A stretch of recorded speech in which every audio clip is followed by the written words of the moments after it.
I'm your host tonight, Objectively Dan. Joining me is my cat, Pico, who's decided that he just wants to cuddle and did it like 5 minutes before the show. So he's just going to be here now, and that's just going to be a thing. And also joining me tonight is the one and only mastermind behind the scenes and also host of the nonprofits. It's Jason Sherwood. Jason, welcome to the show.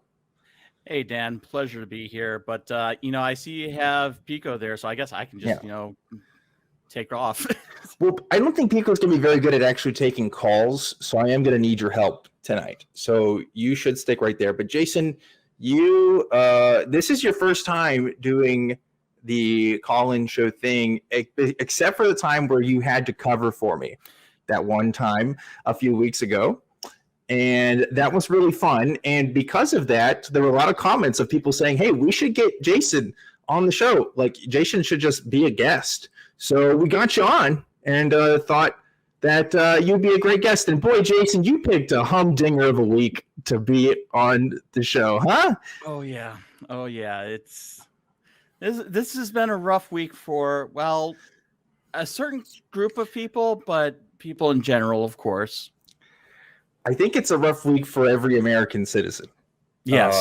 And I should clarify, everybody also living in the United States that may not also be a citizen as well. What we're talking about, folks, in case you're not familiar, is the Supreme Court has been pretty wild this week. There may be some other decisions that we talk about, but the big one that we should definitely talk about is that the Supreme Court has recently overturned 50 years of precedent and has overturned Roe v. Wade. Now, Roe v. Wade in this country has sanctified the rights for access to abortion for pretty much everyone here.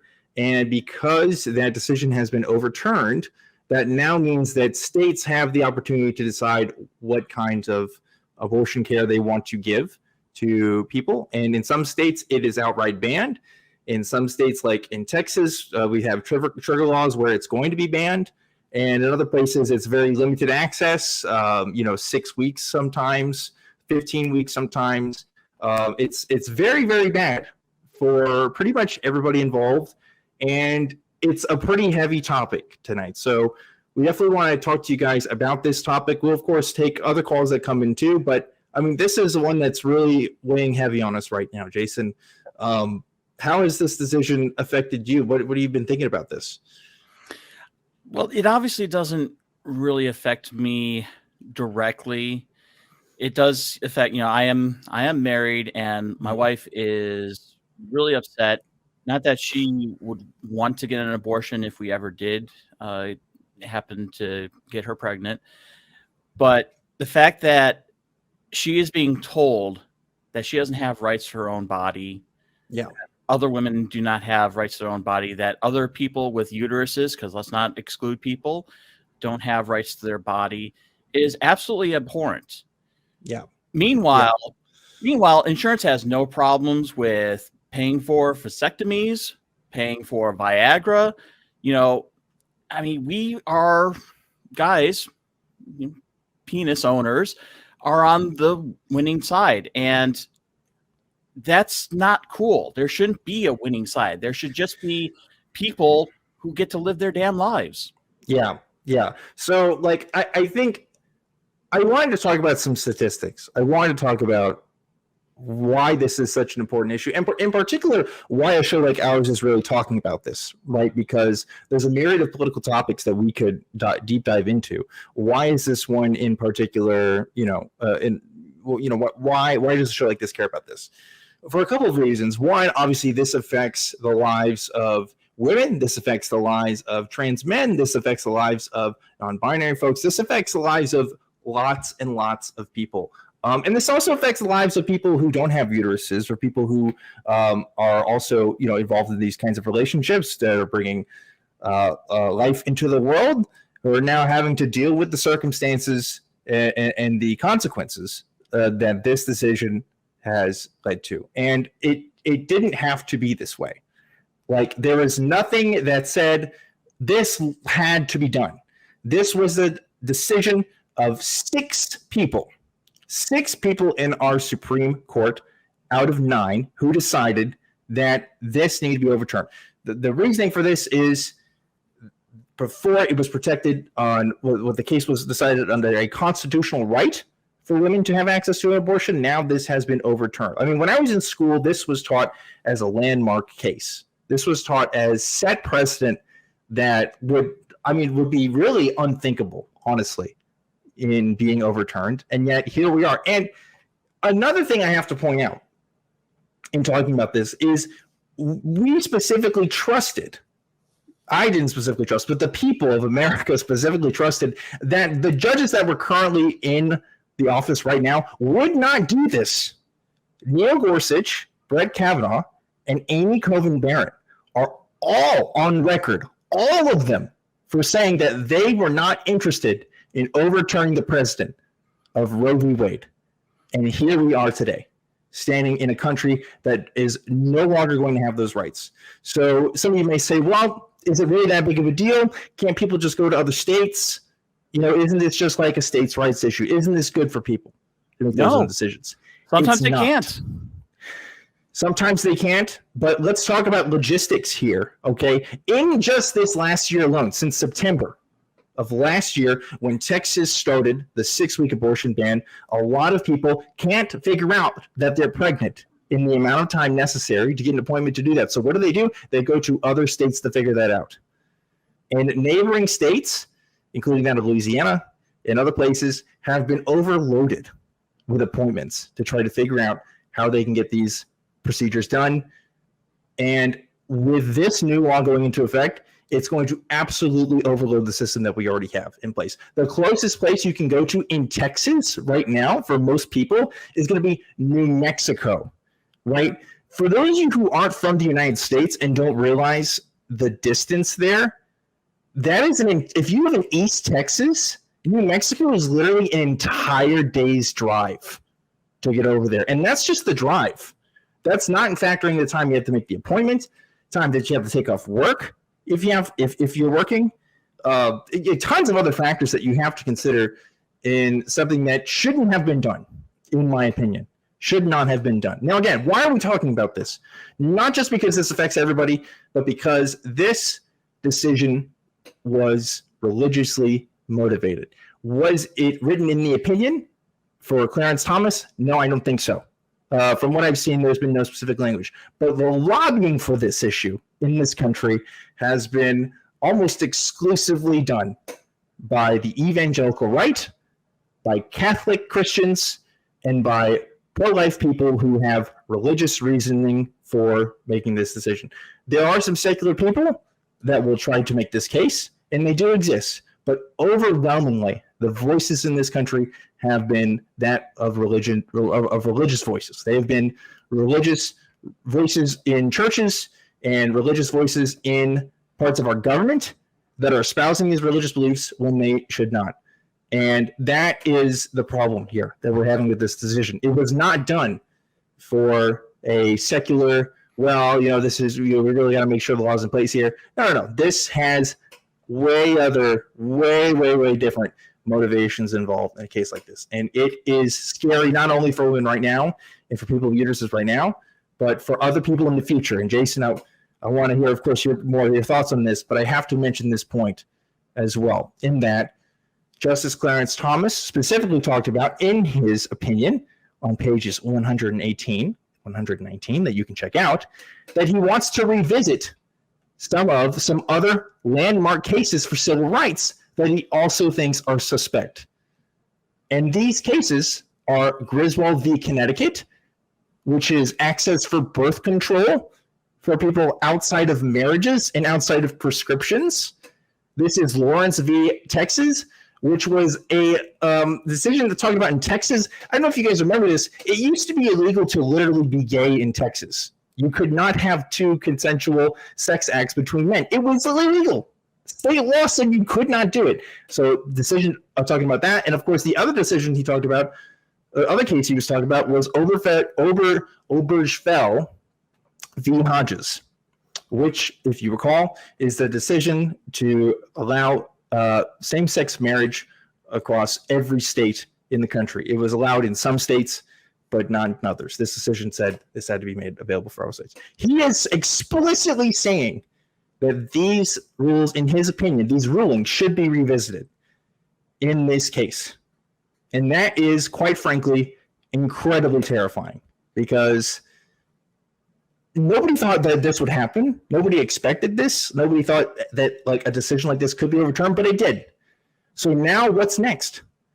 Honestly, what can we expect from the Supreme Court to be done? It's very quite likely possible that these also cases in landmark civil liberty cases will be overturned. And that is really, really, really bad. Now, some of you who are outside the country might be wondering, what can you do about this? Nothing. In our system, how do we do anything? We can't. There is literally nothing we can do. The Supreme Court is not an elected position. We do not vote in this country for a Supreme Court. That is done by the president. The president gets to pick the Supreme Court justices. It might remind you that 5 of the Supreme Court justices that are currently on the court were picked by the unpopular presidents. In other words, the presidents that did not win the popular votes, including our last president, who picked 3 of the judges that are currently on the court and have lifetime appointments. So until they decide they want to resign or they die, that's it. There is no real way that this can be overturned in any other system, as far as I'm aware. People who are more expert in legal field can tell me otherwise. As far as I know, this is it. It really is the laws that we have to stick with. It really is it, because Ruth Bader Ginsburg, she served until the day that she died, but Kennedy retired. So it's a lifetime appointment unless they don't want to. We were talking about this earlier, and Clarence Thomas has been on since 91. 91. It's absolutely over 30 disgusting. Years. Yeah, there are dictators that don't get appointments that long. Well, usually those end in bullet spread. So it's sure that's a little different story. I mean, it's often been commented on that the Supreme Court is actually the most powerful position in this country. Like you're being a justice. It can be. I mean, when it's not elected by the people, and it's not a choice that you or I get to make, and you get like absolute ruling over laws in this country. Yeah, it's an incredibly powerful position, right? But that's neither here nor there. What I want to do tonight, folks, is of course talk about whatever kinds of topics you want to talk about. But I want to make this a space for people to vent, a space for people to grieve, and a space for people to feel comfortable talking about their experiences and how this decision is affecting you. Because obviously this is very scary for pretty much everybody who cares, right? There's really not a lot we can do. And that's something that we just have to come to terms with. So, we're talking with some of the folks behind the scenes. We're going to see about what we can do in the future to kind of provide some more resources and talk about how we can help you guys best. Unfortunately, being in Texas, we've got it pretty bad here as well as far as our laws. But I do want to point out that on the Atheist Community of Austin's website, we do have an About page that does talk about our official policy and official positions on on choice, on being pro-choice. So that's really what I want to talk about tonight for this show. Again, anybody else who wants to call in about some other issues, we'd be happy to do it. But I wanted to make a special focus on this tonight because this is life-changing. Honestly, this is this will be seen, I think, as a blight in the American legal. This is going to have such far-reaching effects for so long. And the worst part about it, so you talk about what we can and what we can't do, what the court can and can't do. I've said, okay, well, there's the Brown versus Board of Education decision in order to have equal education. That could be on the table for all we know. Now, thankfully, things like Dred Scott can't really be on the table because of the 13th Amendment. We've got the 20th Amendment, which means women can still vote. Right. But we do have certain protections. And that's what's so disturbing is that we've had this decision for 50 years, and Congress has done nothing to codify it. Yeah. If it got codified into law and then into the Bill of Rights, then there would be nothing that they could do about it. But unfortunately, we done screwed up. Yeah. It's as pure and simple as that. We screwed up. We didn't push our leaderships. And that's everybody in this country. We didn't push the leadership because, Roe v. Wade, it's never going to go away. Yeah. It's gone. It's just gone. It was a right taken for granted. And what Jason's talking about, again, just for international listeners, for those of you who understand, with our amendments to our Constitution, it's generally harder, if not impossible, to remove what those amendments do for the Constitution. I don't know if that's even, well, actually it has been done before. Once. Once, and that was for prohibition, which is wild. But yeah, it used to be illegal to drink alcohol in this country, and they decided that wasn't a great idea. So that happened, but this wasn't put into an amendment. It was defended by an amendment, but then this decision has decided, no, this isn't actually protected under the Constitution. And that's how they're able to remove this. And that's how they're going to be able to remove these other cases that I mentioned before as well, because they were made off of similar rulings that Roe v. Wade was, which was based off of the interpretation of this particular amendment. So, like I said, there's real concern. I mean, I remember, Jason, when 45 was elected into office, and people were saying, oh, well, we should be concerned about rights for LGBT people, right? Like that should be a thing. Like you could take it away. And people were like, there's a court decision. No, yeah, court decision. It's fine. It's a court safe. decision, whatever. And here we are. This is it. Because of those appointments, because those justices have an appointment, they have the ability to take that away. And not only do they have the ability to, at least one of them has the intention to, or at least has the recommendation to. And that's just Thomas. We already know that Kavanaugh is not a fan of gay people. We already know that Barrett is a handsmaid tale. You know, she's ready and willing to do everything that is God's decree and ready to just, make that part of our way of life. Yeah. Yeah. It's again, it's a very scary time. It's a very frightening time. This is a part of the show where I feel like I needed to do my research and figure out what exactly hopeful advice can I tell you? Can I tell you just need to vote? Can I tell you just need to campaign and convince people? But there's really not anything we can do at this time as a current citizen without resorting to recommendations that I can't make on a show like this. So it's just very, very scary. And we're here to at least talk to you about it. So if you have stories about how abortion has affected you, if you have stories or experiences that you want to share with us, if you want to talk to us about how you're feeling about this decision, we want to, again, make that available to you today. Another thing I wanted to talk about, the original thing I wanted to talk about with Jason this week, was another decision that the Supreme Court made this week, which was that schools in Maine were decided that, or specifically religious schools in Maine, could be funded by the state, which is a very, very obviously clear violation of the First Amendment and what we have, established as a separation of church and state, which is something that the ACA, of course, is very, very big on. We don't like that. Now, that decision makes things more complicated because some of those schools are the only schools that some of these kids can go to. And so because of that, you want to be able to give them the resources that they can to, get the best education that they can, which means funding religious schools, because the state has ultimately failed in giving the kids best education they could using public resources. And now private schools are becoming more and more of a thing in this country as well. That's like a separate issue that's kind of going on. But the Supreme Court making a lot of decisions this week that are affecting a lot of people's lives.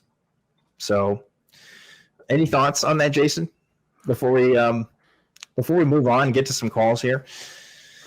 Yeah, I mean, this is something that's really in the nonprofits wheelhouse. We definitely talk a lot about news. We do, a lot of analyses from a skeptical humanist perspective. Yeah. And I can already tell you, not this week, because this week's show has already been recorded, but next week that we are going to be talking about it, that it's not going to be talked about from the science perspective. It's not going to be talked about from the health perspective, because we already have a really good episode on that when this memo first leaked. We are going to be talking about it more from the religious agenda perspective and a little bit from the law perspective. So, we do definitely have that coming up. So, stay tuned for that, because there's going to be analysis, and hopefully in that episode, since we're not going to be going on the same thing that everyone else is going on, you'll have a little bit more of a better perspective apart from all the other talking heads. Yeah. We obviously want to give you our perspective, of course, as atheists, because that's how we feel about this issue, but also just as humanists as well, and how this is affecting everyone. And I'm looking forward to hearing that. But definitely check out the nonprofits next week with Jason on there. I'm not going to be on that episode. Oh, he's not going to be on that. Never mind. No, but we do have a really good panel, which is still shaping up. I think we've got most of it taken care of, but Great. I'll probably be the one pushing the buttons in the back like I normally do for this show. And that's what Jason normally does. Jason is usually the guy that yells at me when something goes wrong. And, he's always there in the crew cam with the Truth Wanted swag. So we appreciate you, Jason. We're glad that I'm glad that this is like your official call-in show debut. So really glad that you're here talking to us with this stuff.